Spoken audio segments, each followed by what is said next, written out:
dire brièvement quelques mots. D'abord, un très très grand merci pour votre présence aujourd'hui. C'est un dimanche, c'est presque midi, il fait froid, on annonce la pluie. Je vois que vous êtes extrêmement nombreux. Et puis toujours dans une ambiance chaleureuse et une ambiance de convivialité qui préside à chacune de nos réunions. Et ça, je peux vous dire que ça me touche beaucoup. La sympathie de votre accueil à chaque fois et la simplicité de nos échanges, et nos échanges toujours très directs, très francs, ça me fait beaucoup de plaisir. C'est comme ça que je vois la politique, c'est comme ça que je vois mon action auprès de vous. Et je vous remercie très sincèrement d'être venus aussi nombreux aujourd'hui. Je sais qu'il y a aussi le concert Syrinx, c'est nos amis qui sont au concert Syrinx et qui m'ont grondé parce que j'avais choisi la date du concert. Je sais qu'ils nous rejoindront tout à l'heure. Il y a également aujourd'hui une grande course de vélo à Vence, dont le départ était ce matin, où il y avait 90 Vensois au départ de la course de vélo. Et il faut féliciter Maurice Dubas qui l'organise remarquablement comme chaque année. Il y a effectivement pas mal de manifestations de vœux dans les autres communes. Et donc je suis très sensible à la présence si nombreuse ce matin. Je voulais vous dire que, pour revenir un instant sur 2012, bien sûr, ça a été une année de crise forte, internationale, nationale, locale. Chacun en a souffert à son niveau et chacun en souffre aujourd'hui et sans doute encore un peu demain.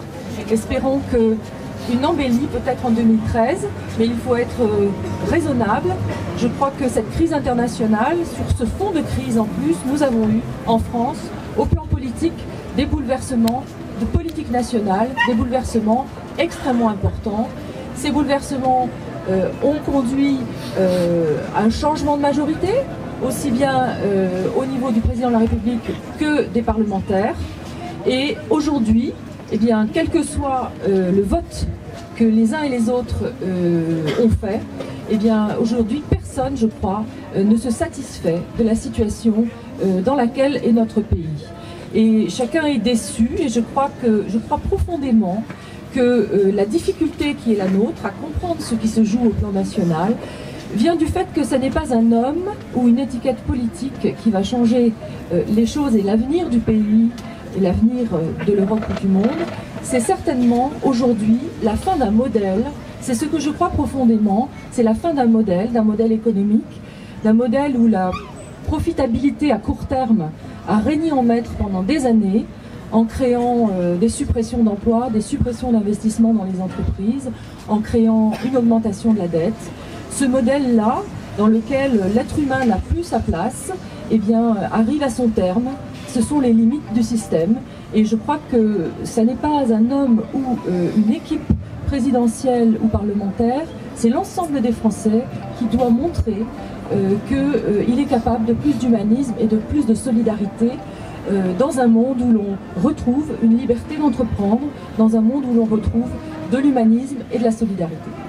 Alors ces valeurs, vous le savez, ce sont des valeurs qui me tiennent à cœur, des valeurs que je défends, avec d'autres bien sûr, au premier rang desquels le sénateur Pierre Lafitte, qui nous fait une fois de plus le grand honneur et l'amitié d'être là. Au niveau du parti politique auquel j'appartiens, et j'en dis un mot, vous savez que je n'avance jamais masqué, donc au niveau du parti radical valoisien auquel j'appartiens, comme Pierre et comme un grand nombre de personnes présentes aujourd'hui, eh bien ce parti radical, cette année, a voulu créer un nouveau mouvement de centre-droit, un parti politique de centre-droit qui étendent un peu nos valeurs à d'autres formations politiques. Ainsi, nous avons le 21 septembre décidé au plan national de créer l'UDI, l'Union des démocrates et des indépendants. L'UDI dont le président est le même que le président du Parti radical, c'est Jean-Louis Borloo. Et je voulais vous dire aussi aujourd'hui que Jean-Louis Borloo nous fera l'amitié d'être Vensois le dimanche 27 janvier. Au matin, donc nous aurons un petit tour en ville avec Jean-Louis Borloo et je crois qu'on est tous fiers et heureux de l'accueillir. Voilà, je voulais aussi vous dire que ces valeurs dont on parle au plan national, eh bien, depuis 18 ans que je suis élue, j'essaie, pas toujours avec succès, mais j'essaie de les défendre au plan local pour Vence et pour le pays vensois et bien entendu pour le canton. Alors, je veux dire deux mots, non pas d'un bilan, mais tout simplement deux mots pour vous rendre compte, parce que j'ai l'habitude de le faire, de l'action qui a été menée cette année. Je ne rentrerai pas dans les détails des différents financements parce que ce serait fastidieux et plutôt ennuyeux.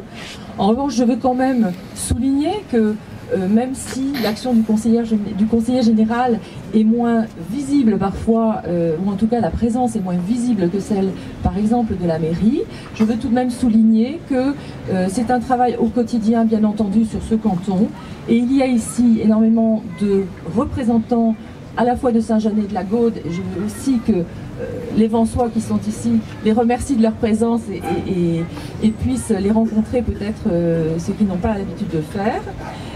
Sur ce bilan de l'année un petit peu, enfin ce n'est pas un bilan mais quelques chiffres simplement, il y a eu encore cette année 200 000 € qui sont investis sur les routes. Alors aujourd'hui vous le savez, les routes ne sont plus des routes départementales mais des routes de la métropole, donc nous ne les avons pas en charge mais nous continuons à contribuer au titre de l'aide aux communes et aux collectivités.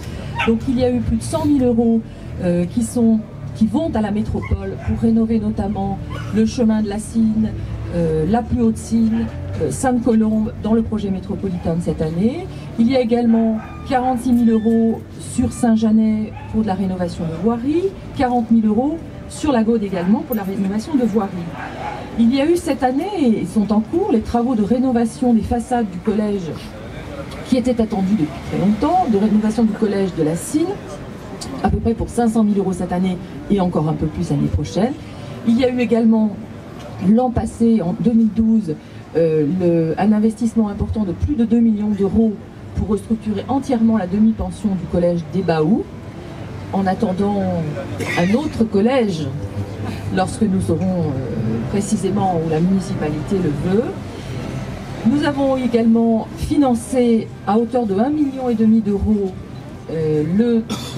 le nouveau foyer d'accueil médical pour l'APREH. Vous avez vu ce très beau bâtiment et je crois que j'ai aperçu Alain Berbe dans l'assistance. Je voulais, s'il est là, c'est ça, je l'ai vu tout à l'heure, je voulais saluer Alain Berbe qui est l'architecte qui a réalisé cette très très belle construction sur la route de Saint-Jeannet qui nous permettra d'accueillir et qui nous permet déjà d'accueillir des adultes handicapés qui vont pouvoir et vivre et travailler, être pris en charge localement dans ces bel établissements. Voilà, je voudrais dire un mot sur l'OPAP de la Cine que j'ai initié. Christian Iacono qui est là s'en souvient, je l'ai initié dès le début de mon mandat. Mon premier souci est allé vers les risques. C'est peut-être pour ça que le président du Conseil général m'a chargé une mission sur la prévention des risques pour le département. Donc l'OPAP de la Cine, je sais qu'elle a été un peu longue à démarrer, mais qu'aujourd'hui elle est en cours. Les études ont été financées très largement par le Conseil général.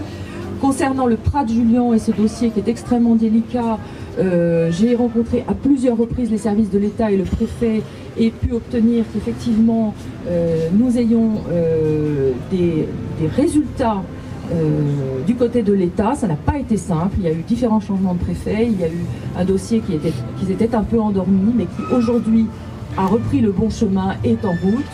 Il y a également le RIU, avec les travaux du RIU, je suis en contact régulier avec les associations sur ces secteurs-là, avec évidemment l'ensemble des autres associations. Je pense à EASY, dont le directeur est présent aujourd'hui, l'association EASY qui s'occupe d'insertion. Je pense bien sûr aussi au travail que j'effectue avec la commission locale d'insertion sur les questions de financement, sur toutes les questions qui touchent les prestations sociales. Je voulais également souligner aussi le travail qui est le mien pour que vous ayez non seulement connaissance de ce que je fais pour vous rendre compte, mais aussi pour que vous puissiez faire appel à moi si besoin, au niveau de l'Agence régionale de santé, sur l'ensemble des établissements de soins, de santé, du handicap, mais aussi des établissements d'accueil des personnes âgées, donc au niveau de l'Agence régionale de santé. Et je salue également M. Bianchi qui est là et qui participe activement au projet de rénovation de la maison du mineur qui est porté justement par l'Agence régionale de santé.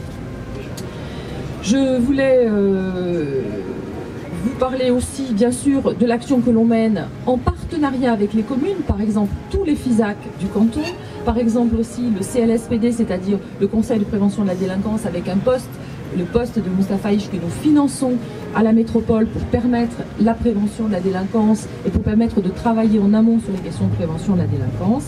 Voilà, j'arrêterai là la liste parce qu'elle est longue et évidemment elle est incomplète, mais ça me semble logique que l'on puisse à la fois vous rendre compte et vous permettre de me questionner si besoin.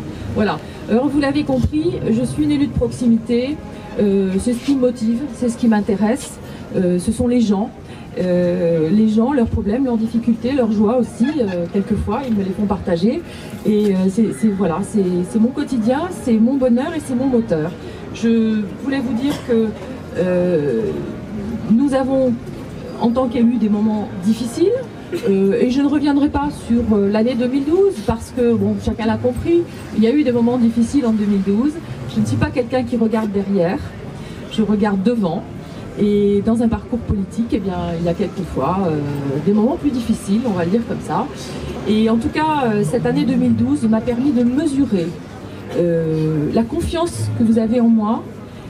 J'allais dire aussi, peut-être, un peu les espoirs que vous mettez quelquefois en moi pour porter bien la politique locale et dans le pays en soi comme avance.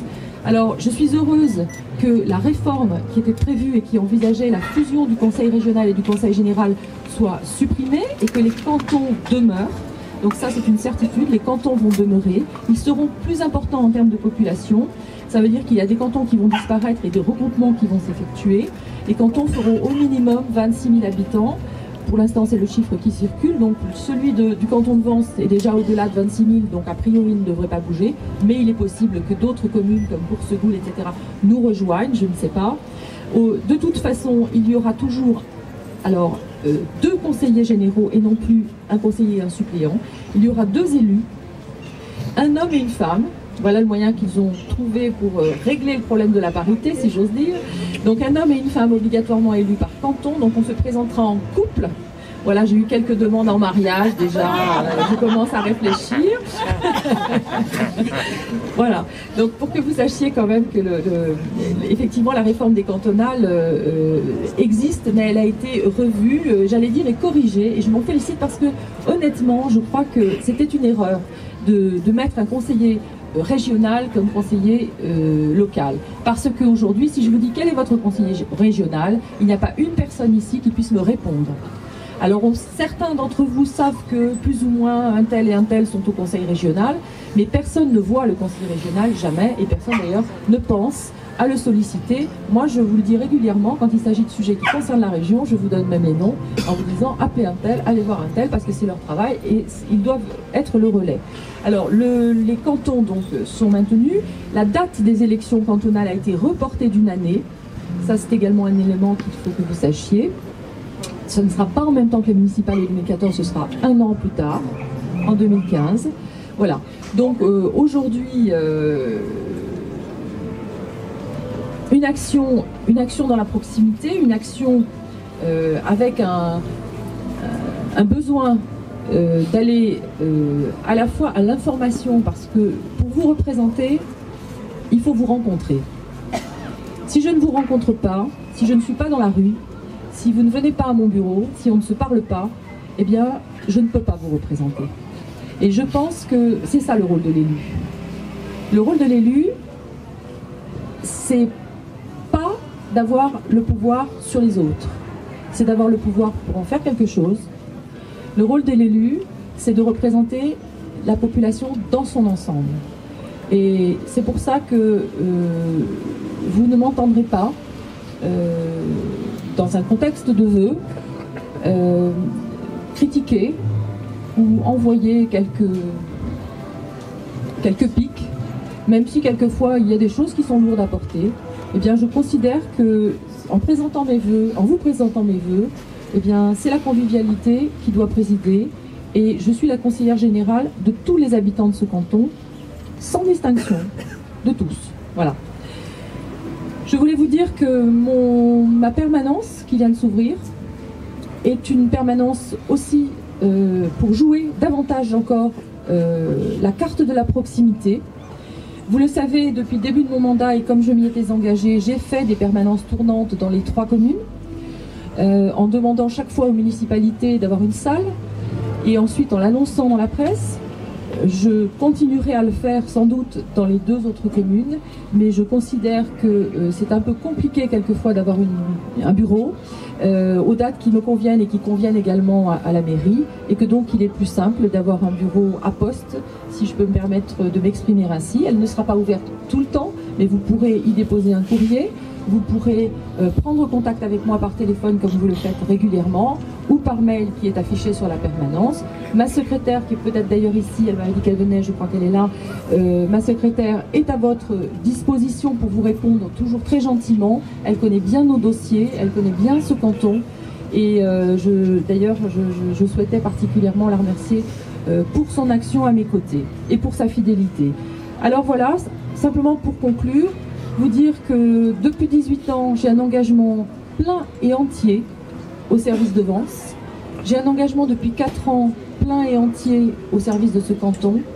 Et je voulais vous dire qu'aussi, à travers l'ouverture de cette permanence et à travers ce que j'ai ressenti durant toute cette année qui vient de s'écouler, de vos sollicitations à poursuivre mon initiative et ma démarche politique, eh bien, l'ouverture de cette permanence est aussi un symbole fort et un message que j'adresse à la population pour vous dire que mon engagement est plus fort que jamais.